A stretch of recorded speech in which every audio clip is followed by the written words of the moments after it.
muvandimwe, muri aya masaha ndakubwira nti Uwiteka ari ku ruhande rwawe. Wagiye uhura n'ibigutoteza kenshi, wagiye uhura n'ibikubabaza kenshi, ariko uyu munsi nkuzaniye ubutumwa bw'ihumure bugira buti Uwiteka ari ku ruhande rwawe. Witinya, wihahamuka, wihabuka, Uwiteka ari ku ruhande rwawe. Ijambo ry'Imana mu gitabo cya Zekariya igice cya 3 tuhabona umutambyi mukuru witwa Yosuwa.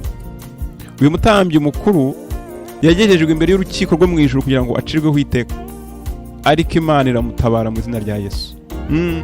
Nawe hari ibikurwanya, hari imbaraga zo mwijima zifuza kukurimbura, hari imbaraga zo mwijima zifuza kukugirira nabi, ariko izo zose zigomba gukura imishwaro mu izina rya Yesu.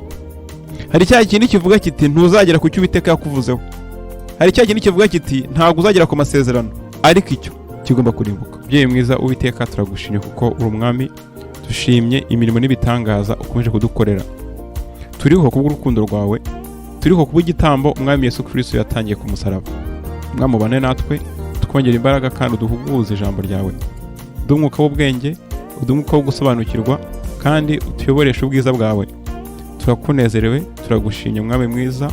Ubwami bwawe nibutumanukire, nuhabwe icyubahiro none n'iteka ryose mu izina rya Yesu Kristo. Amen.